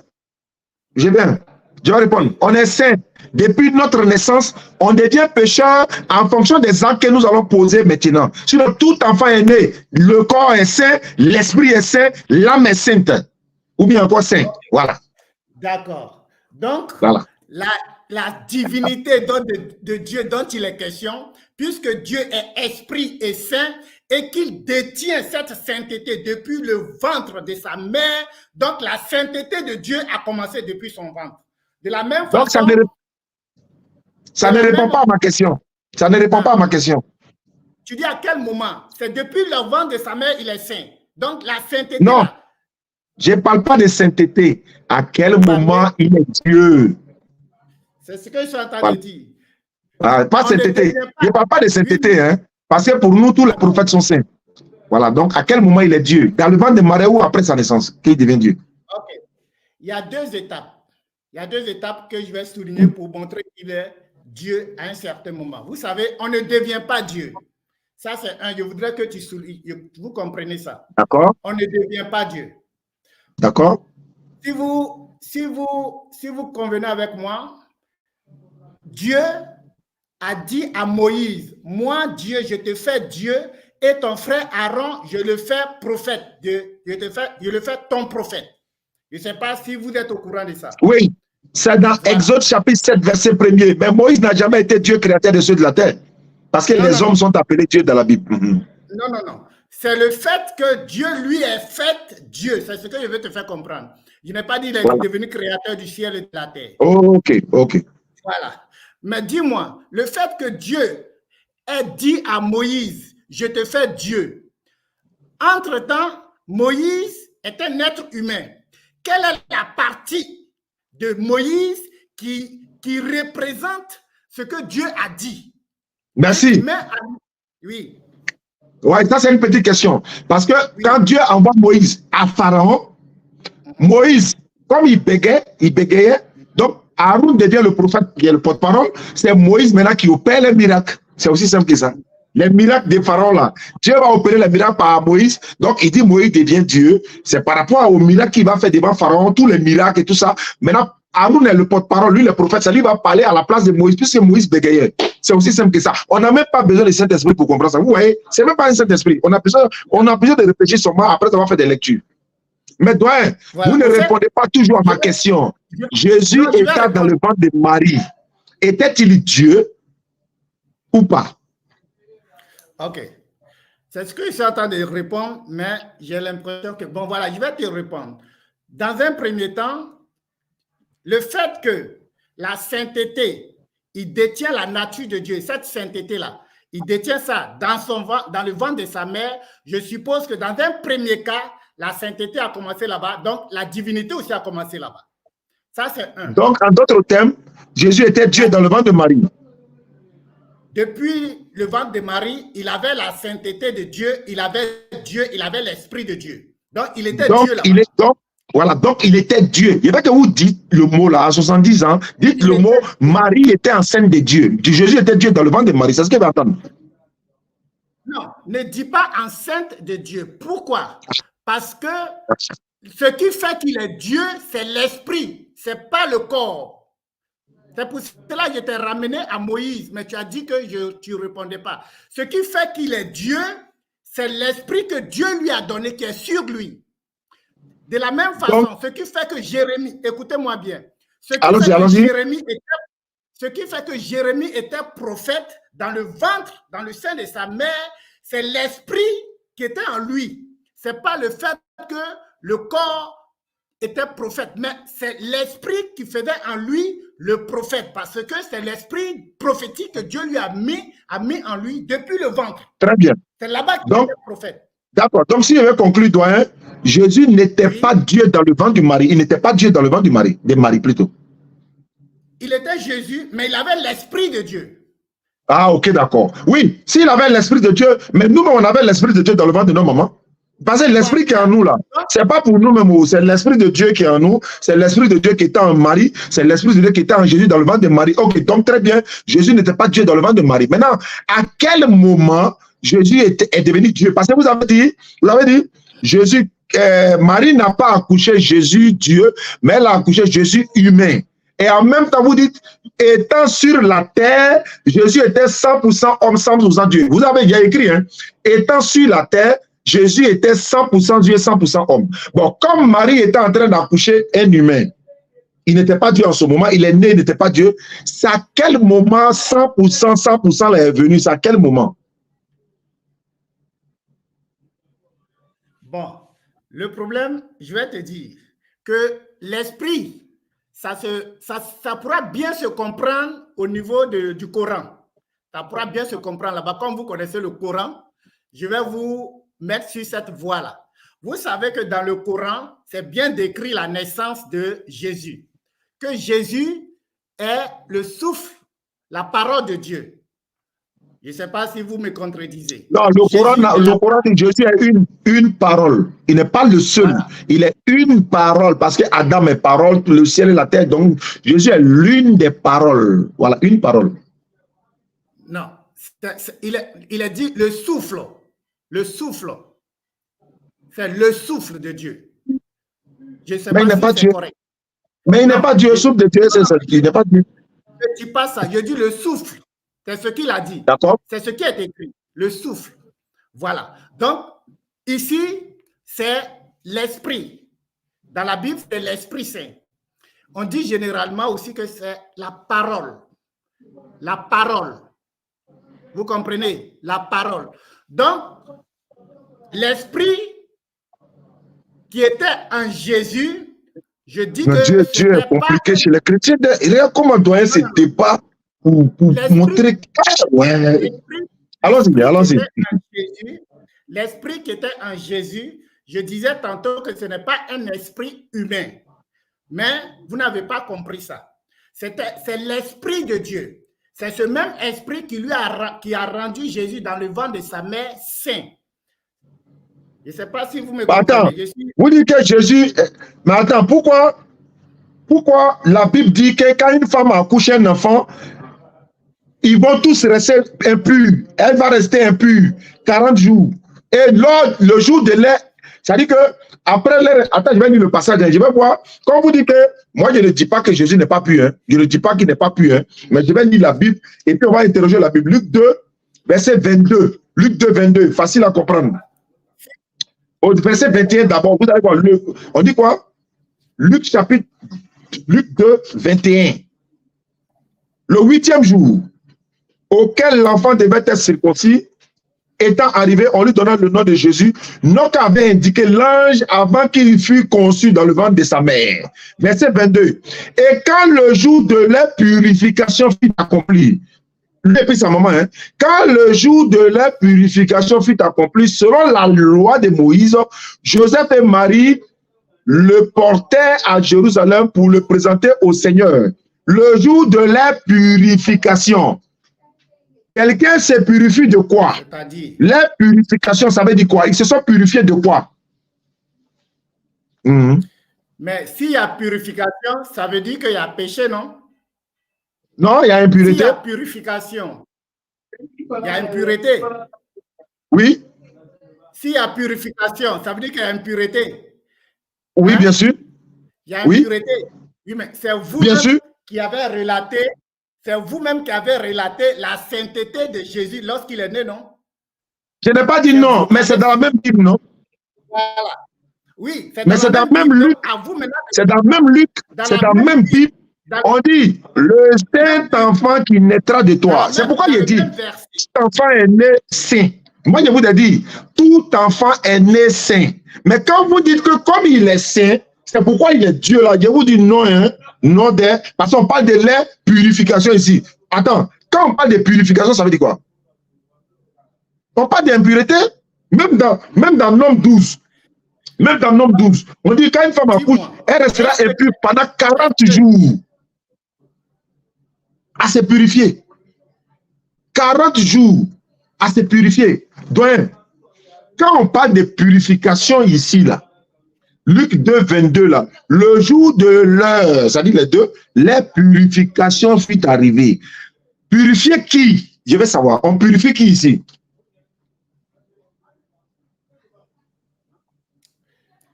C'est pour cela que je te demande bien. Tu sais, il ne faut pas qu'on va faire une discussion pour discuter. On discute pour se comprendre. Il ne faut pas qu'on va discuter pour discuter. On discute pour comprendre.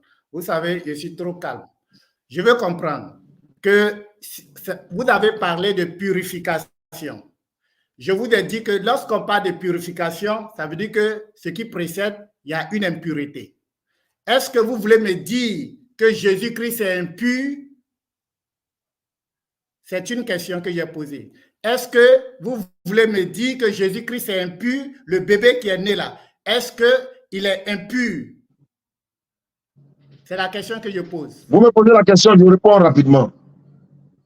Oui. Selon votre Bible, oui. Selon votre Bible, oui.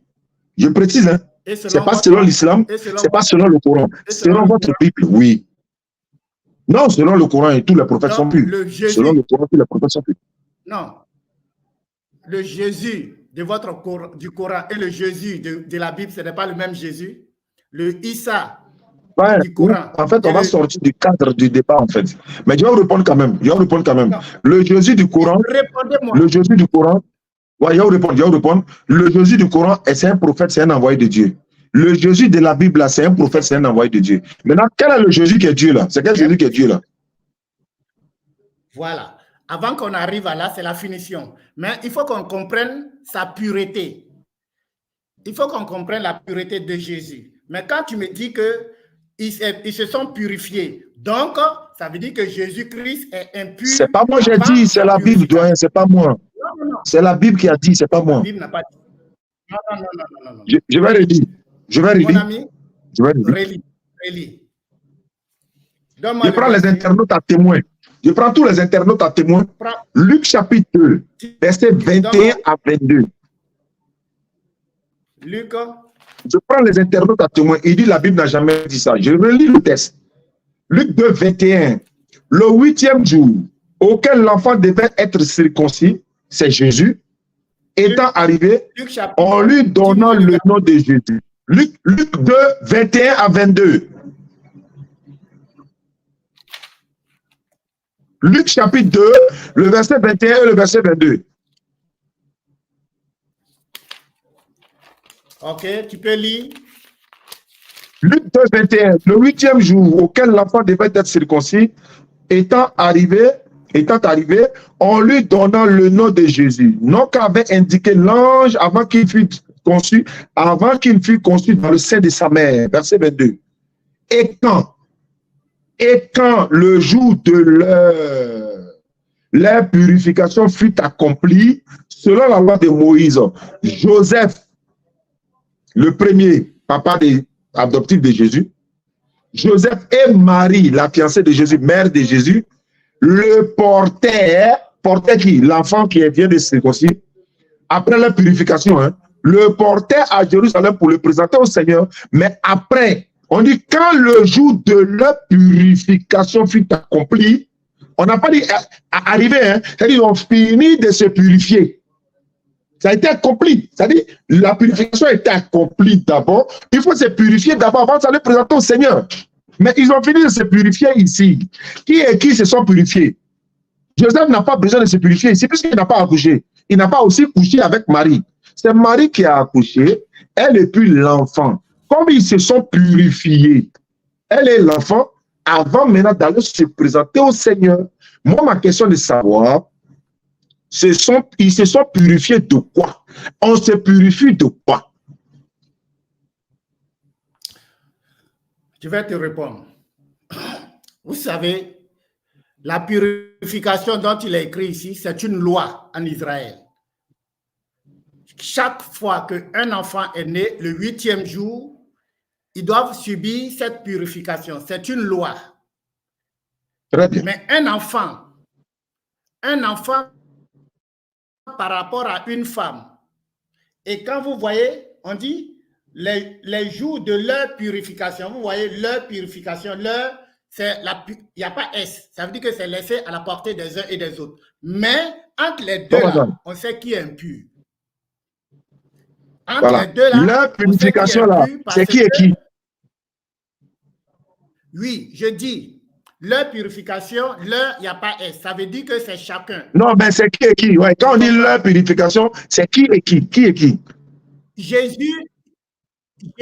Jésus et Marie. Très bien, c'est ce que j'ai dit. Et c'est ce que j'ai dit. Joseph n'est pas dedans. C'est Jésus et Marie. Ils se sont purifiés de quoi? Ils se sont purifiés de quoi? Écoutez-moi. On se purifie d'une impureté. Très bien. Maintenant, qu'est-ce qui s'est passé ici? Qu'est-ce qui s'est passé pour qu'ils se purifient? Elle a fait quoi pour que les deux se purifient? Elle a fait quoi? Ok.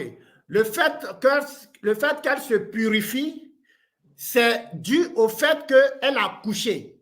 Très bien. Parce que très bien. Je dis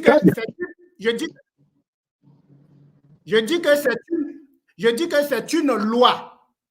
Et une loi, même si ce n'était pas Marie et Jésus, quand une femme et un homme mettent au monde un enfant, en Israël, la purification ne concerne que l'enfant et la mère. L'homme très bien, je suis d'accord. Je suis d'accord. Je suis 100% d'accord. Okay. Maintenant, voilà, je suis d'accord. Maintenant, le problème... Ce sont les deux. Donc, je suis d'accord. Je suis d'accord, sans problème. Ok, d'accord. Maintenant, on va aller étape par étape. Puisque donc ça concerne les avant deux, d'aller étape par étape, si vous permettez, je veux savoir, l'enfant qu'on a purifié là-haut, c'est lui qui est Dieu, quoi? Non, écoutez-moi bien. Écoutez, avant qu'on arrive à la purification, il a été préalablement dit que ce petit enfant qui sera né, c'est un enfant saint. Donc, en réalité, ça, on est d'accord. il subit la purification, ce n'est pas parce qu'il est impur, mais c'est une loi en Israël. Non, mais la même chose. Les autres enfants qui sont nés aussi, qui ont subi la purification là, est-ce que ça veut dire qu'ils sont impurs aussi? S'ils sont nés aussi saints, ils sont aussi nés saints, ou bien parce que le mot sainteté n'a pas été dit pour eux. Voilà pourquoi je vous ai dit, tout enfant est né saint. Chaque enfant est né saint. Parce qu'il n'a pas le péché adamique, il n'a commis aucun péché, tout enfant est né saint. C'est après les actions qu'il va poser de la famille, il devient pécheur. C'est ça. Sinon, tous les enfants sont nés saints. C'est de cette sainteté qu'on parle. Hein. Ce n'est pas parce que c'est Jésus seul. Tous les enfants sont nés saints. Tous les enfants sont nés saints. C'est pas Jésus seul. Et tous les enfants, malgré qu'ils sont nés saints, ils doivent se purifier et leur maman. En islam, là, c'est le grand bain, même dans la Bible. Je peux vous montrer même dans la Bible, où quand on dit un enfant est né avec la maman, 40 jours, elle va rester impure pendant au moins 33 jours et après 7 jours encore. Voilà. Laissez-moi parler. Je vous comprends. Laissez-moi parler. Allons-y, doyen. Allons-y, allons-y. Laissez-moi parler. Allons-y. Vous savez, Oui. comprenons-nous. Comme je disais au début, ne discutons pas pour discuter. Discutons pour faire On se comprend. comprendre. Vous comprenez, on a quand même au moins 70 ans. Voilà. Hmm. Vous savez, voilà. Vous savez, un enfant né de père et de mère n'est pas la même chose qu'un enfant né de père seulement ou bien de mère seulement. Surtout de mère. Pourquoi? Mais Adam n'a pas papa, il n'a pas maman. Ça, c'est pas un problème. Je vous comprends. Adam a été fabriqué, a été créé. Nous, on a oui, été mais lui, il est plus grand que Jésus dans la naissance. Il est plus grand que Jésus dans la naissance. Il est fabriqué, il est créé, il est sauté, il est plus grand que Jésus dans la naissance parce qu'il n'a pas passé par le ventre d'une femme. Il n'a pas été engendré. Lui, il est plus grand que Jésus, puisque lui-même, il a été créé directement par l'Éternel lui-même. Donc, lui, il est plus grand que Jésus dans la naissance. Si vous devez adorer quelqu'un, c'est Adam. Il a été créé. Mais ne partons pas de gauche à droite. Restons sur on est dans la logique. Mais toi, il faut qu'on avance parce qu'il nous reste 14 minutes pour faire terminer l'émission. Donc, allons-y. Donc, avançons. Alors, ce que je vais dire, laissez-moi parler, après je vous remets la parole. Il n'y a pas de problème. Allons-y. Alors, voilà. Jésus étant saint, c'est mentionné dans la Bible.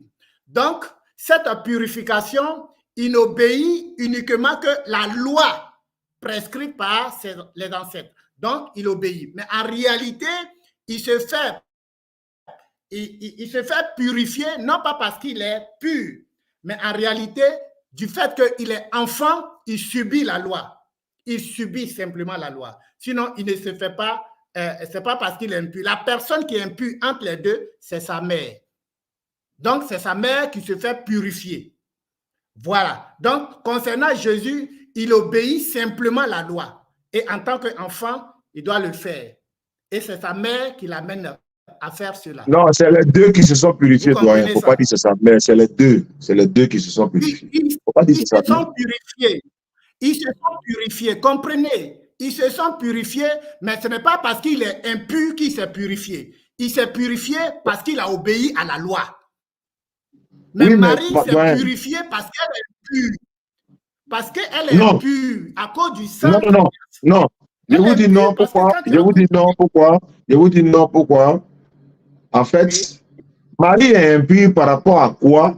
Vous allez me dire par rapport au péché d'Adam. Sinon, vous ne pouvez pas me montrer le péché de Marie dans la Bible. L'accouchement. Non, attendez. Quand vous dites l'accouchement, qui a rendu Marie impure? Qui l'a rendu impure? Qui? Écoutez-moi bien. Non, répondez, je vous écoute, mais quand on vous pose question à 70 ans, répondez, doyen. Quand vous dites que Marie est impure par rapport à l'accouchement, maintenant, qui a été accouché qui a rendu Marie impure? C'est-à-dire, qui a rendu Marie impure? C'est qui?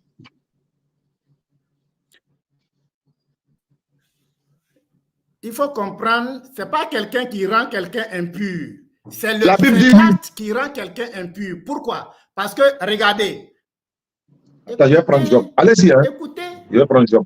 Écoutez, après, je vous laisse pas. Voilà. Allons-y. Voilà. Donc, c'est l'acte qui rend l'homme impur. Ce n'est pas quelqu'un qui rend impur à quelqu'un. C'est l'acte qui rend impur. Par exemple, aujourd'hui, de nos jours, dans l'islam, quand une femme voit ses règles, vous la considérez comme quoi? Est-ce qu'elle peut prendre part au moment de jeûne et prière, se mettre à la mosquée? C'est une question que j'ai posée. Non, la femme, elle est disposée, elle n'est pas priée. Même dans la Bible, c'est interdit. Même dans la Bible, c'est interdit.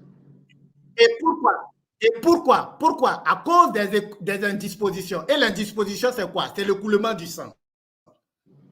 Donc, C'est ça qui rend l'homme impur. Je vais vous lire un verset. Je vais vous lire un verset. Quand vous parlez de, quand vous avez dit que l'homme ne peut pas être pur, parce que vous dites que Marie est impure, mais Jésus est pur. Vous avez dit Marie, elle est impure, mais Jésus, lui, il est pur. C'est ce que vous avez dit, non? C'est ce qui est écrit. D'accord. Dans la même Bible là, dans la même Bible là, dans la même Bible là, écoutez-moi, dans Job 25, verset 4, c'est pourquoi, à 70 ans, il faut qu'on prenne souvent la peine de lire la Bible. Job 25, verset 4. Internaute, prenez note. Il est écrit, vous me suivez, doyen, vous me suivez? Job 25, vous pouvez vérifier avec moi? Job chapitre 25, verset 4. Oui. J'ouvre les 4 à 6 problèmes. Oui.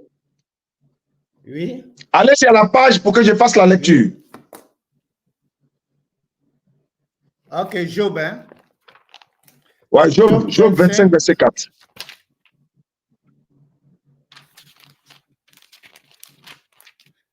Ok, 4.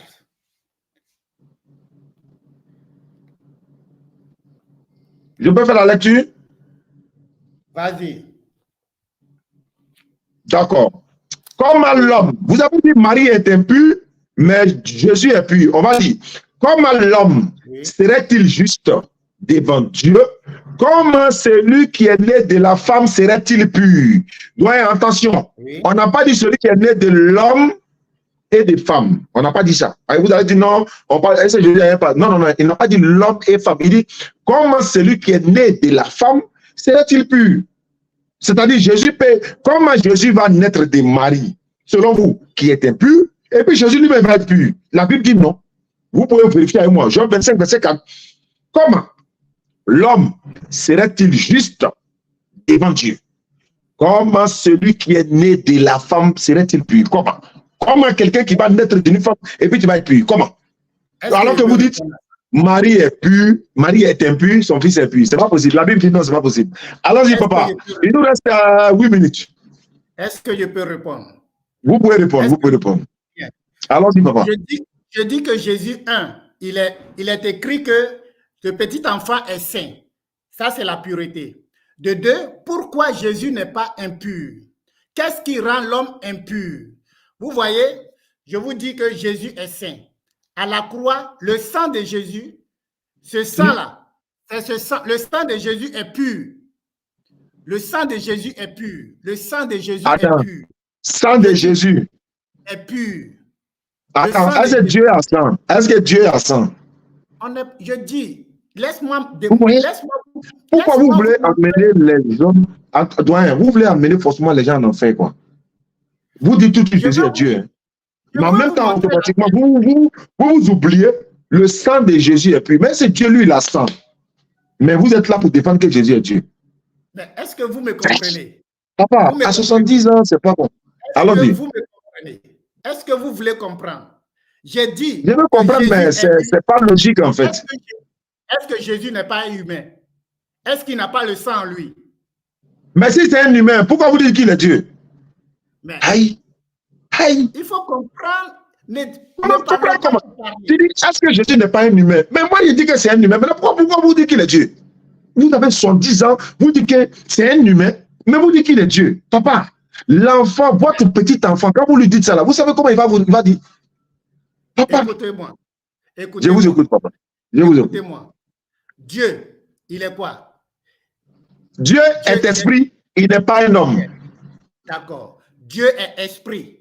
Il est quel esprit? Il est l'esprit? Comment quel esprit? C'est lui-même qui est l'esprit. Il est esprit impur ou bien esprit saint? L'éternel Dieu n'a pas d'impureté en lui. Il n'est pas né d'une femme. C'est lui qui est pur. Il est la sainteté. Il a l'esprit pur. Non, il n'a pas l'esprit. Il ne faut pas confondre, papa. Il n'a pas l'esprit pur. Il est l'esprit pur. Il n'a pas. Il est. Je te comprends. Voilà. Il est. Voilà. Il est. C'est sa nature. Voilà. Il est saint. C'est la sainteté. Ouais. C'est ça. Et Job 25, dit ici, personne ne peut naître d'une femme et être pure. Jésus, je comprends. Jésus, il est homme. Oui. Il a le sang en lui. Il n'est pas Dieu, oui, il est homme, oui.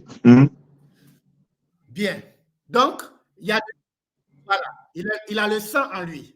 Maintenant, cette partie-là, c'est ce que je veux te faire comprendre, que le sang qui se trouve en Jésus, là, c'est un sang pur.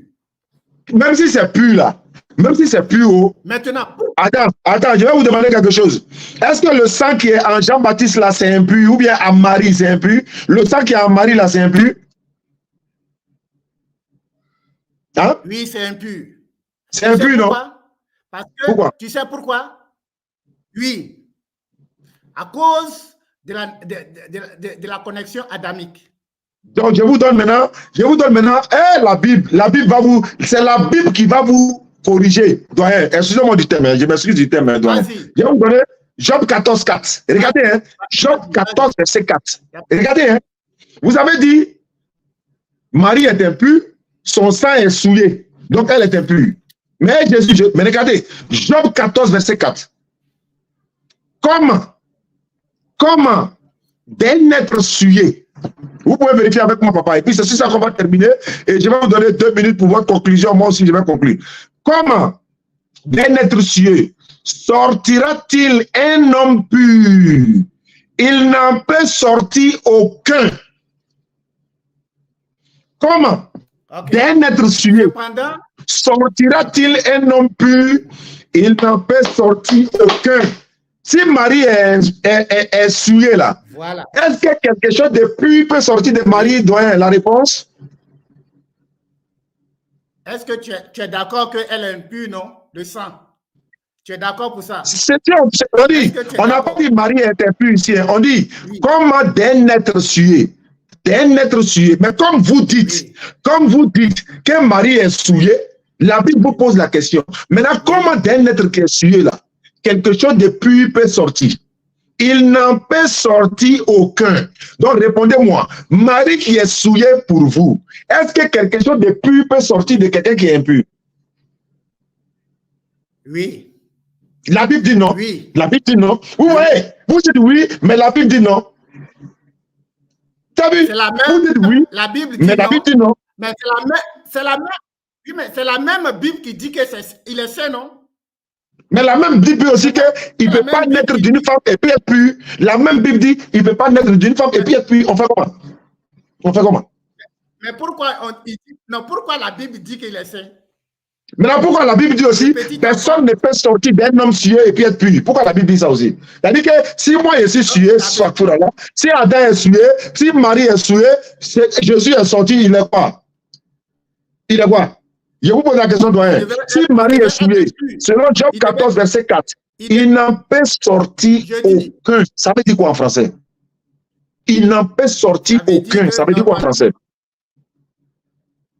Ça veut dire qu'il devrait être impur. Bon. Il devrait être impur. Jésus devait être impur. C'est pas qu'il devrait être. C'est pas il devait être. C'est pas parce qu'il devrait être. Non, on n'a pas dit devait être. Si Marie est souillée, c'est que Jésus aussi est souillé selon Jean 14, 4. Mais est-ce que Marie est souillée? Mais selon Luc. Est-ce que Marie est souillée? Selon Luc, elle est souillée. Maintenant, selon Job là, si Marie est souillée là-haut, ce qui sort de Marie est aussi souillé. Tu es d'accord? Oui. Ok, donc on a fini le débat. Vous avez 2 minutes de conclusion, papa. 2 minutes de conclusion, papa. Je vais conclure sur tout le cas. Le temps, on va faire ça prochainement. Comme vous ne vous sentez pas bien aujourd'hui, peut-être prochainement, quand vous allez reprendre la forme, on va réorganiser. Il n'y a pas de problème. Seulement, je veux vous dire que je soutiens ce que j'ai dit, que Jésus-Christ a débattu aussi longtemps que possible. Je peux conclure avec le minimum de temps qu'on a mis pour dire que le fait qu'il soit pur, le fait qu'il soit Dieu, vient du fait qu'il est fait de la parole de Dieu, il est fait de l'Esprit de Dieu, il détient la totalité, la quasi-totalité de l'Esprit de Dieu, qui détient la quasi-totalité aussi de l'être humain. Donc, l'Esprit de Dieu se trouve dans un corps qu'on appelle être humain, ce qui veut dire qu'il est 100% Dieu et il est 100% humain. Donc, je veux terminer sur ça pour dire tout simplement que la divinité de Dieu n'est pas à débattre, la divinité de Jésus n'est pas à débattre. Jésus est parfaitement ce qu'il doit être pour que nous puissions le suivre et être sauvés par lui. Je vais te lire quelque chose pour terminer. Dans le livre de Luc, pour terminer,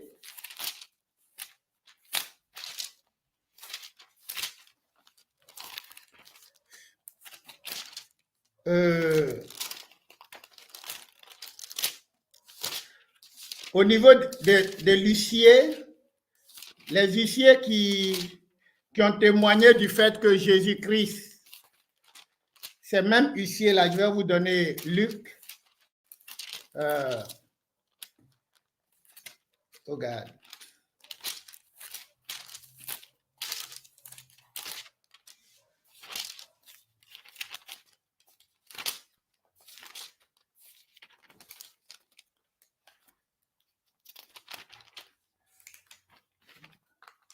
Alors, Luc chapitre et Jean au moins, Jean chapitre 7, le verset 46 dit, les huissiers répondirent, jamais homme n'a parlé comme cet homme.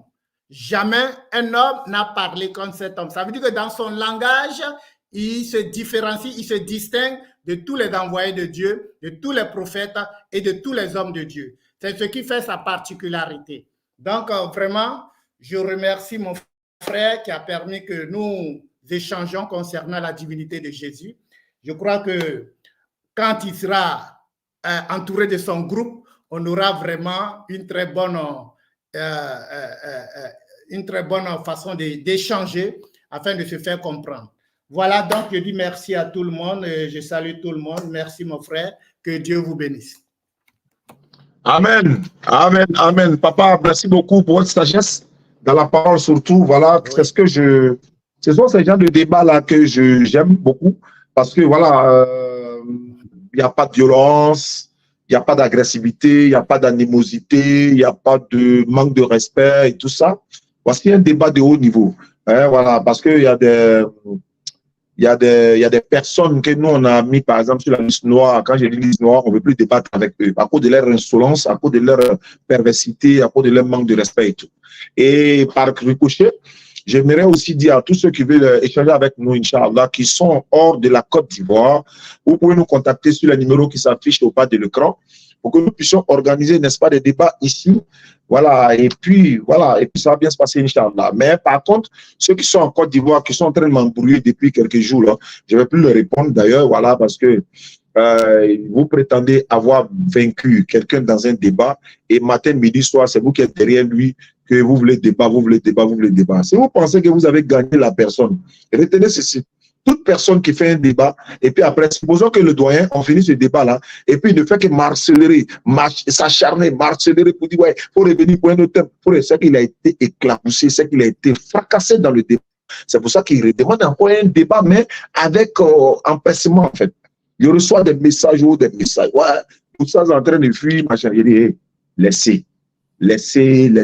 Hein, ceux-là, s'ils veulent débat, j'ai des frères qui sont en France qui m'ont appelé pour dire, le palmier Tati, s'il veut débattre avec toi, Oustaz Yadé, vous allez vous déplacer d'Abidjan jusqu'à dans son village là-bas. On va organiser à la place publique, on va prendre les solos, la sonorisation, on va prendre tout le matériel, tous les chaises, les bâches et tout. On va faire le débat là-bas. Et lui, il est prêt à prendre tout en charge. Donc, le message qui est lancé là, c'est pour ceux qui m'emmerdent tous les jours là.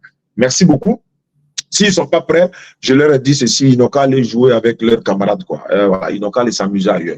Nous, on est là pour faire des débats. Merci beaucoup, doyen. Voilà, ils veulent débattre avec moi, ils ne sont pas capables de relever le défi. On est là à Abidjan. Vous pouvez venir à Abidjan, nous, on peut se déplacer pour aller chez vous là-bas. D'ailleurs, on a une caravane qui va commencer bientôt à l'ouest et au nord également, donc on n'a pas le temps pour se plaisanter. Merci beaucoup à ceux qui nous suivent à travers le monde. N'oubliez pas de nous soutenir. Pour le centre islamique de la DDR, le centre va être construit, Inch'Allah, pour former des jeunes qui pourront venir échanger avec les petits-enfants du doyen qui est au Sénégal. Et doyen, si on vient au Sénégal, on va essayer de vous rencontrer, Inch'Allah, pour échanger encore. Voilà, ça va trouver que, voilà. En tout cas, vous avez un esprit apaisé et c'est bon déjà dans ce sens-là. Donc, les numéros qui sont au bas de l'écran aujourd'hui, vous m'appelez. Mon WhatsApp est là pour participer à la construction du centre islamique. Je vais faire afficher le numéro. Voilà, c'est ça qui est là, qui passe ici.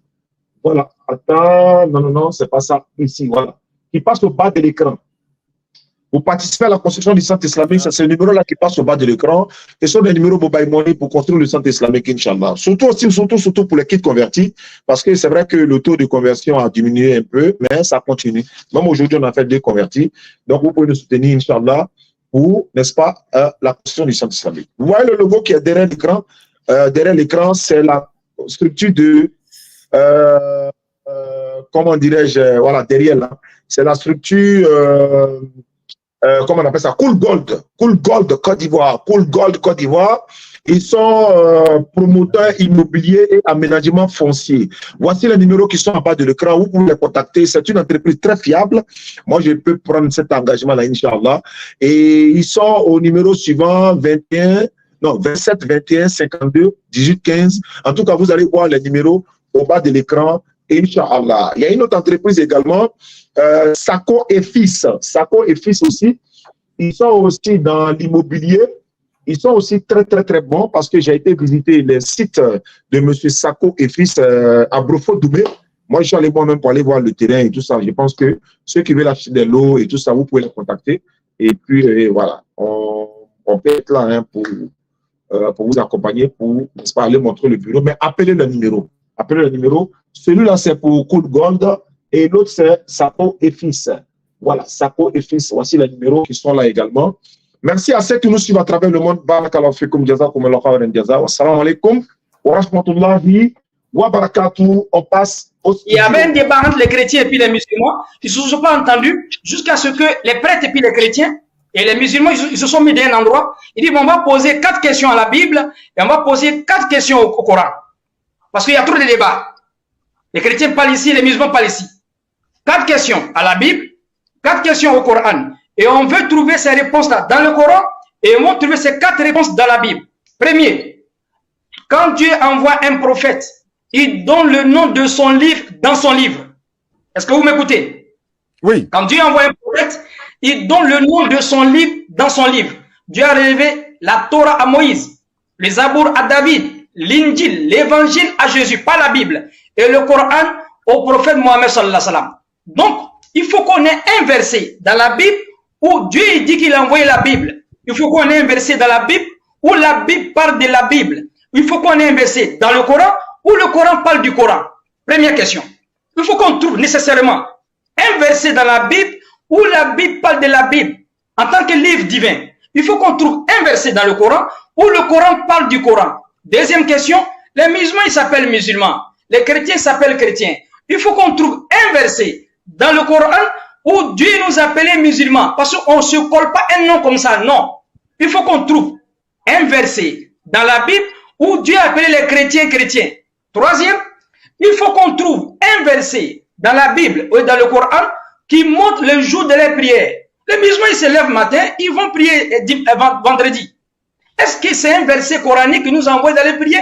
Les chrétiens se lèvent matin, ils vont prier dimanche. Est-ce que c'est Dieu qui les a recommandé d'aller prier dimanche? Il faut qu'on trouve dans la Bible, il faut qu'on trouve dans le Coran. Et quatrième critère, quatrième question, les musulmans, ils vont au Hajj. Qui les a dit de prendre avion pour aller au Hajj? Il faut qu'on trouve un verset dans le Coran qui dit d'aller au Hajj. Les chrétiens aussi, ils vont peut-être en Italie, d'autres ils vont aussi à Jérusalem chaque année. Il faut qu'on trouve un verset dans la Bible où Dieu dit d'aller au pèlerinage. Je vous jure les frères, avant de commencer Mohamed dans la Bible, ils ont trouvé les 4 questions dans le Coran, ils n'ont pas trouvé une question dans la Bible.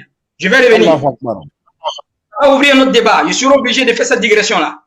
On demande aux chrétiens dans la Bible, est-ce qu'il y a un verset où Dieu parle de la Bible? Dans la Bible, on dit il n'y a pas de verset.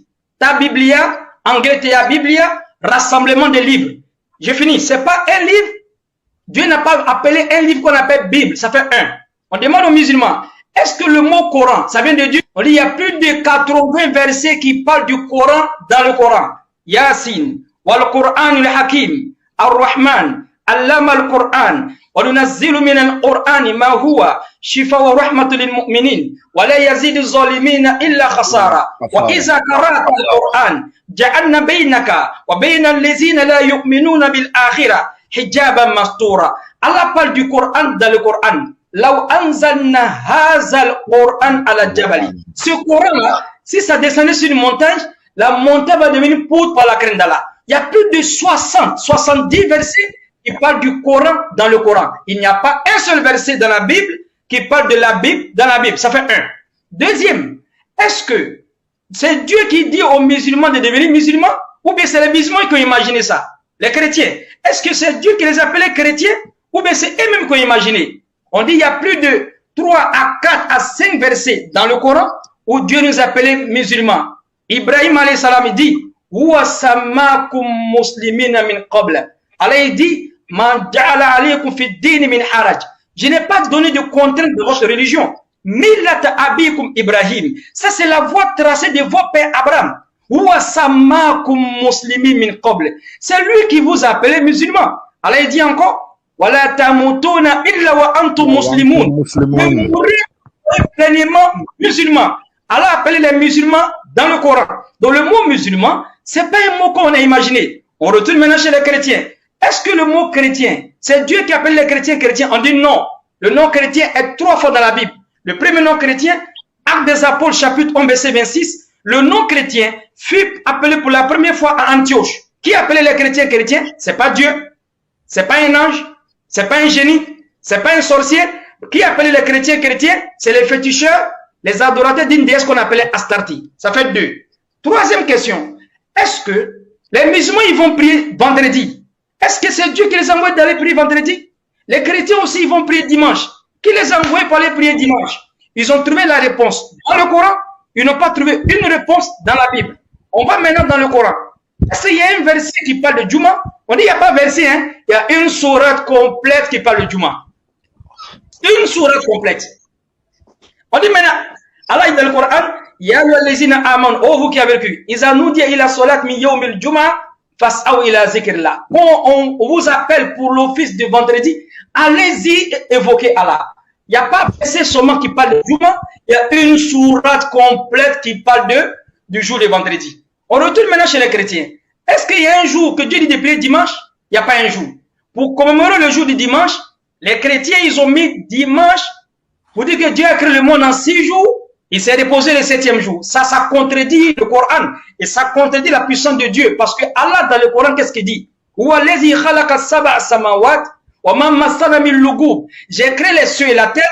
On n'a pas senti la moindre lassitude. Dieu ne se fatigue pas. Al-hayy qabla kullu hayy, wal-hayy ba'da kullu hayy, al-hayy fawqa kullu hayy, al-hayy yahtaju lahu kullu hayy, wal-hayy la yahtaji kulli hayy, al-hayy la yamut, qayyum la yanam, raziqun bila mu'na, mumitu bila makhafa, al-mawjud qabla al-wujud.